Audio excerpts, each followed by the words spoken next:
નમસ્કાર વિદ્યાર્થી મિત્રો, કેમ છો? મજામાં ને? આ વિડીયોને વધારે વધારે લાઈક કરો, શેર કરો, કોમેન્ટ કરો અને સબસ્ક્રાઈબ કરો.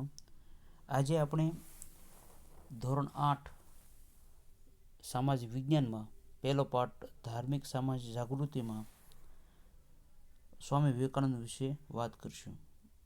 શું બાળકો તમને ખબર છે કે સ્વામી વિવેકાનંદનું શું નામ હતું? એનું મૂળ નામ હતું નરેન્દ્રનાથ દત્ત. તેમનો જન્મ 1863 અને મૃત્યુ 1902માં થયું હતું. સ્વામી વિવેકાનંદના ગુરુનું નામ શું હતું?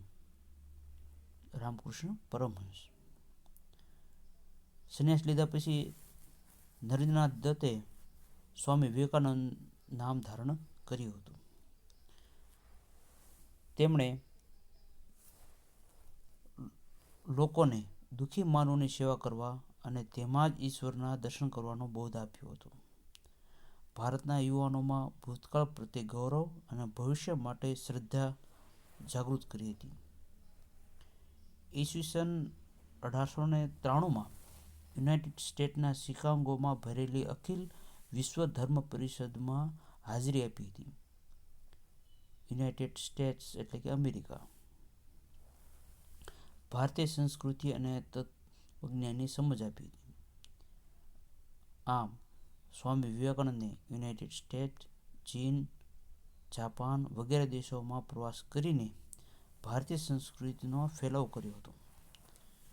આમને એક વાત કરી દો, અમેરિકામાં જ્યારે વિશ્વ ધર્મ પરિષદમાં હાજરી આપી હતી ત્યારે ત્યાં એક રિવાજ છે કે બધાને સંબોધન કરે, લેડીઝ એન્ડ જેન્ટલમેન, એટલે શ્રીમાન શ્રીમતી એવું કહે.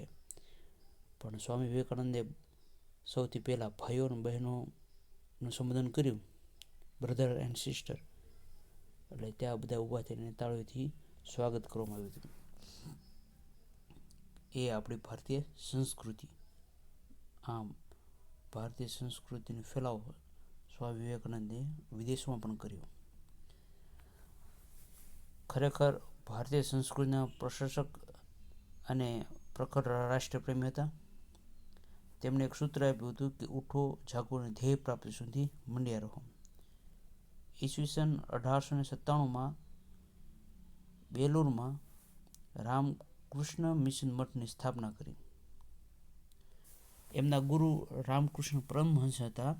એના જીવનમાંથી પ્રેરણા મેળવીને જન સેવા એ જ પ્રભુ સેવાના સૂત્રનો આ મિશને અમલ કર્યો.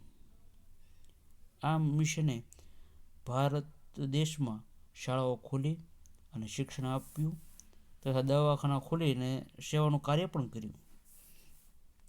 આ મિશનની શાખાઓ હજી પણ ભારતમાં અને વિદેશમાં કાર્યરત છે. આજે એટલું રાખી, હવે પછીના વિડીયોમાં આપણે આગળ વાત કરીશું. Thank you.